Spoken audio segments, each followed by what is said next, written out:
Hello everyone, welcome back to my channel Healer of the Ages. I hope you all are doing good. आज के हमारी इस reading का topic है your crush current feelings, यानी उनकी करंट फीलिंग्स क्या है, आज वो क्या आपके लिए फील कर रहे हैं. We are going to see in this reading. This is journal collective and timeless reading. आप जब चाहें इसको देख सकते हैं. और ये रीडिंग जब भी आपके सामने आए, it's a sign from universe that इसमें कुछ ऐसा मैसेज है आपके लिए जो आपके लिए जानना ज़रूरी है. Alright, let's begin. What are their current feelings of your crush. क्या है उनकी करंट फीलिंग्स टुडे. उनकी current feelings today. 9 of swords. Okay, so ये बहुत ज़्यादा सोच में है, गहरी सोच में है ये पर्सन. ठीक है, मे बी ये रात को सो नहीं पा रहे. They are restless, over think कर रहे हैं आपको लेकर. कुछ ऐसी चीज़ें हैं, कुछ ऐसे इंसिडेंट्स हुए हैं जो इस पर्सन के माइंड में चल रहे हैं आपसे regarding. 9 number is important. Gemini energy. There is 7 of cups. Okay, तो जो चीज़ इस पर्सन को परेशान कर रही है, जो रात को उनको सोने नहीं दे रही, दे आर रेस्टलेस अबाउट, वो ये है कि हो सकता है कि यू नो आपको और पर्सन अप्रोच कर रहे हैं. You have lots of option और यू आर कन्फ्यूज्ड कि आप उसमें से किसको सेलेक्ट करें. मे बी आपको इतना नहीं दे पाएँ जितना और जो ऑप्शंस हैं आपके पास वो आपको दे दें. तो ये उनके फेयर हो सकते हैं, उन इस चीज़ का उनको डर हो सकता है. जिस चीज़ को लेकर ये ओवर थिंक कर रहे हैं, that is the thing. There is 4 of wands. Why they are thinking about reunion? Because I am feeling कि हो सकता है ये पर्सन आपसे बहुत टाइम से मिले नहीं हैं, उन्होंने आपको देखा नहीं है.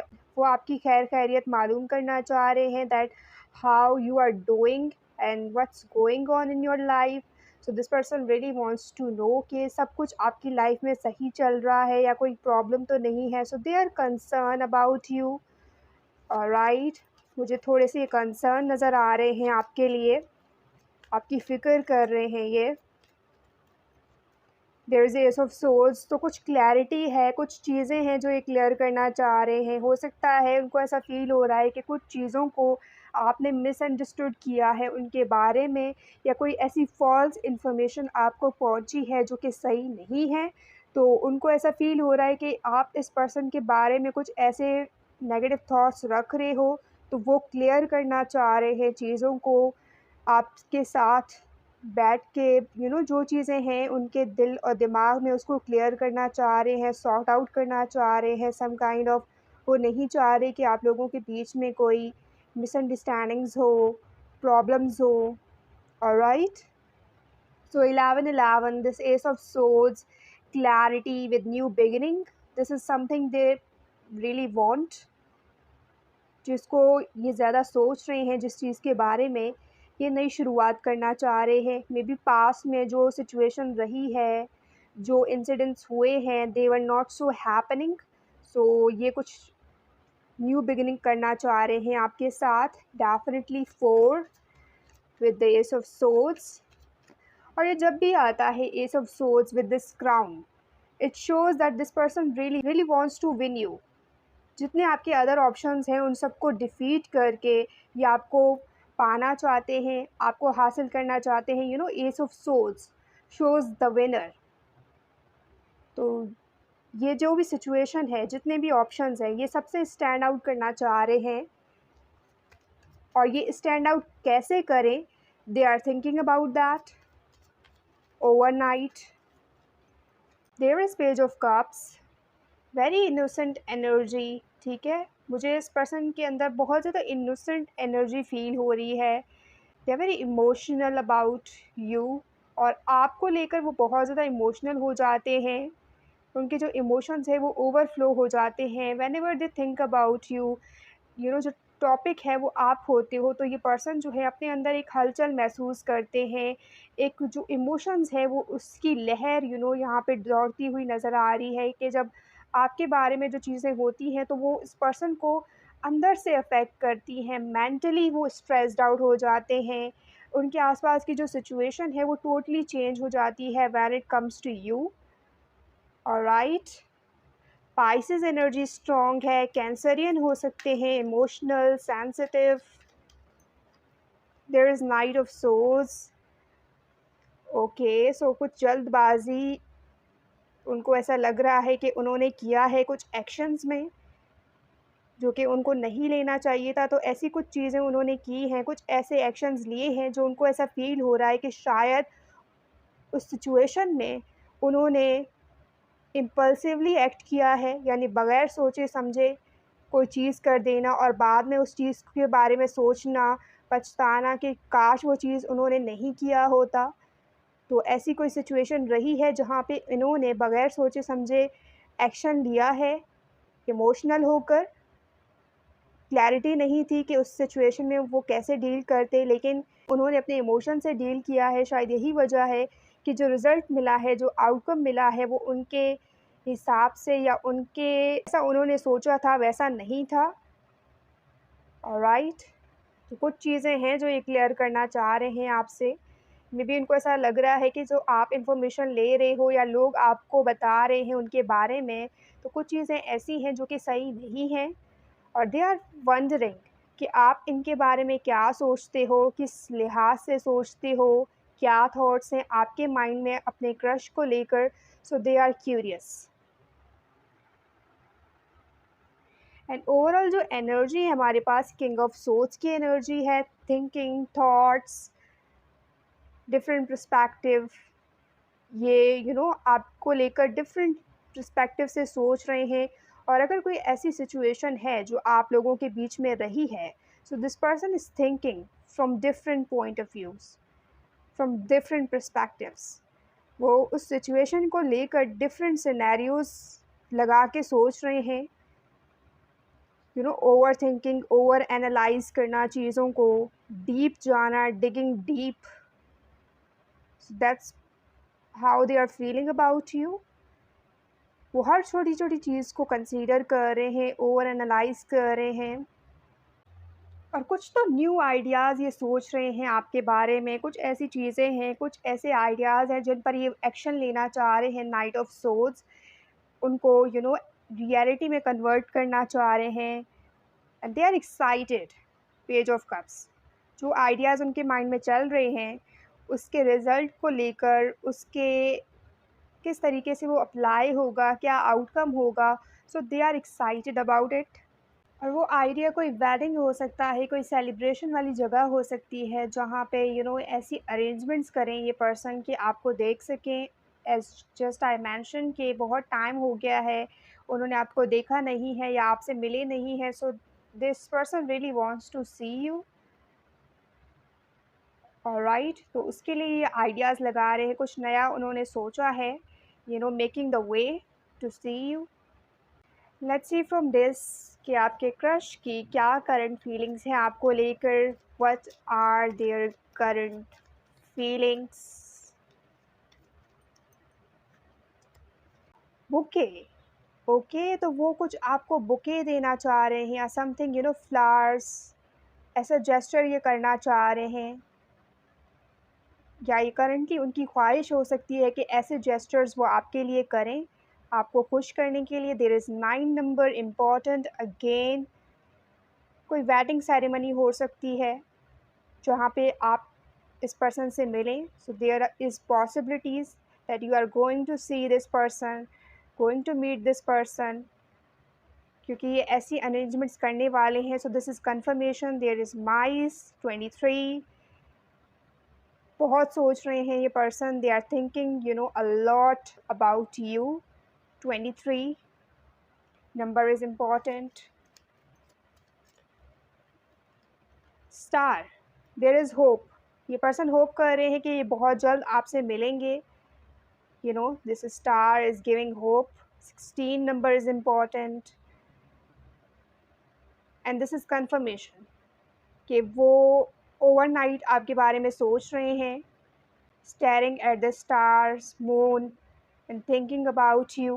deep thoughts, picking this here, and there's birds. Okay, तो ये पुराने टाइम्स में ये होता था कि आप बर्ड्स के ज़रिए अपने जो मैसेज होते थे वो सेंड करते थे, जिस भी पर्सन को आपको सेंड करना होता था तो बर्ड्स के ज़रिए आप कम्युनिकेट करते थे। तो यही मुझे यहाँ पे ये पिक हो रहा है कि ये पर्सन सोचते हैं कि काश वो बर्ड्स के ज़रिए अपने जो मैसेज हैं वो उसको सेंड करें और वो आपको कन्वे हो जाए। So they are talking to birds. Somehow I am feeling this के ये जो अपनी फीलिंग्स हैं, कोई बर्ड है ऐसा जिससे वो शेयर कर रहे हैं, या कोई पर्सनल पेट हो सकता है, कैट, डॉग। तो ऐसी अटैचमेंट हो सकती है जिससे ये पर्सन अपनी फीलिंग्स शेयर कर रहे हैं। 12 number is important here by the way. और ये ऐसा सोचते हैं कि in this time we where we have phones it's easy to communicate, but ये जो ओल्ड टाइम्स की कम्युनिकेशन थी, मैसेज का इंतज़ार करना, मैसेज सेंड करना, उसकी जो वाइब थी, वो एक अलग ही एनर्जी आप उससे पिक करते हो। वो लेटर जब आपके हाथ में आता था तो आप एक अलग एनर्जी उससे फ़ील करते थे। सामने वाले की जो फीलिंग्स होती थी वो रिटन फॉर्म में जब आप उसको रीड करते थे तो ऐसा लगता था कि वही इंसान आपसे बात कर रहा है। तो शायद वो कहीं न कहीं व्हेन यू टाइप तो वो चीज़ मिसिंग है। सो वो उस तरीके से कम्युनिकेट करना चाह रहे हैं आपसे जैसे ओल्ड टाइम्स में, एशियंट टाइम्स में हम कम्युनिकेट करते थे थ्रू बर्ड्स, लेटर्स सेंड करना। तो ऐसी चीज़ें ये करना चाह रहे हैं, या इनकी ये ख्वाहिश हो सकती है कि ऐसी चीज़ें, ऐसे जेस्चर्स इस रिलेशनशिप में हो जो पहले के ज़माने के लोग करते थे, या जिस तरीके से पहले चीज़ें होती थी, अब इस टाइम में इन दिस वर्ल्ड वो चीज़ें करना मुश्किल है, या वो चीज़ें बहुत रेयर हमें मिलती हैं। बहुत कम लोग ऐसे हैं जो ऐसी कम्युनिकेशन करते हैं। तो ये इस तरीके से आपसे कम्युनिकेट करना चाह रहे हैं, नेचर वाली जगह पे जाना, आपसे बात करना, अपने दिल का जो भी उसकी फीलिंग्स हैं, उनका इज़हार करना आपसे। तो ये उनकी फीलिंग्स हैं। लेट्स सी फ्रॉम दिस कि क्या उनकी करंट फीलिंग्स है। यंगर वुमेन, ओके, सो डीलिंग और relationship with a younger man. तो हो सकता है या तो आपकी एज और इस पर्सन की एज में डिफरेंस है, आप दोनों ही यंग एनर्जी हो सकते हो with the page of cups. Alright, same age के हो सकते हो, या जो मैन है, यंगर मैन, उनकी एज कम हो सकती है।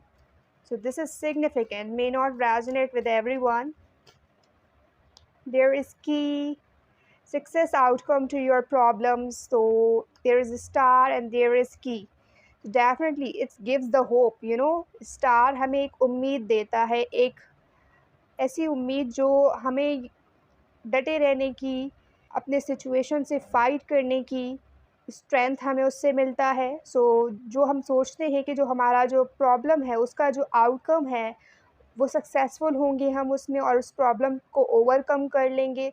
तो वैसे ही स्टार्स को जब ये देखते हैं तो उनको वो स्ट्रेंथ मिल रही है कि जो भी प्रॉब्लम्स हैं, नो मैटर आपके बीच में और इनके बीच में क्या सिचुएशन है, but this person will overcome that situation जो आप लोगों के बीच में चल रही है। एंड ना सिर्फ ओवरकम करेंगे बल्कि जो आउटकम है वो भी सक्सेसफुली उसको अचीव करेंगे। And there is valley deep personal strength and peace that assure success। तो कुछ ऐसे प्लान्स ये कर रहे हैं, definitely I am picking up here कि ये पर्सन के माइंड में कुछ चल रहा है। Alright, so definitely they are going to give you some surprise, और सडनली आप इस पर्सन से टकरा जाएं, ऐसी कोई मीटिंग ये अरेंज कर सकती है, लेकिन ऐसा शो करें that that was just an incident और को इंसिडेंट। तो ऐसी कुछ प्लानिंग ये कर रहे हैं, deep planning I am picking up here. And we have this teapot, deep friendship with someone, so they are sharing something। जो उनके फ्रेंड है वो उससे कुछ ना कुछ शेयर कर रहे हैं आपके बारे में। And there is throne positive position of authority. अब तक जो ये किंग ऑफ सोर्ड्स थे, उनको ऐसा फ़ील हो रहा था कि जो पोज़ीशन ऑफ़ अथॉरिटी यानी जो चीज़ें हैं, जो मामलात हैं, उनके हाथ से निकल रहे थे, लेकिन अब ये उस पोज़ीशन में हैं कि मामलात को अपने हाथ में लें और उसको रिज़ॉल्व करें, उन प्रॉब्लम्स को ओवरकम करें, उनके लिए एक्शंस लें। जो किंग ऑफ सोर्ड्स है, वो उस पोज़ीशन में ये मुझे यहाँ पे फ़ील हो रहे हैं कि जहाँ पे वो एक्शंस लें, एक्शंस लेने के बारे में सोचें, चीज़ों को अपने हाथ में लें और उनके लिए कुछ डिसीजन लें। तो वो पोज़ीशन ऑफ़ अथॉरिटी होती है जहाँ पे आप सारी चीज़ों को देख रहे होते हो, सारी चीज़ों को आप ऑब्ज़र्व करते हो, उन पे नज़र होती है आपकी। तो this person wants to take the authority in this connection, alright? तो ये उनके डिज़ायर्स हैं। एंड ओवरऑल जो एनर्जी है हमारे पास, we have this money path. A path with money is waiting for you to find it. Okay. This money they are going to spend on you. वो कुछ ऐसे जेस्चर्स आपके लिए करने वाले हैं, sending you bouquet, sending you chocolate, sending you some flowers.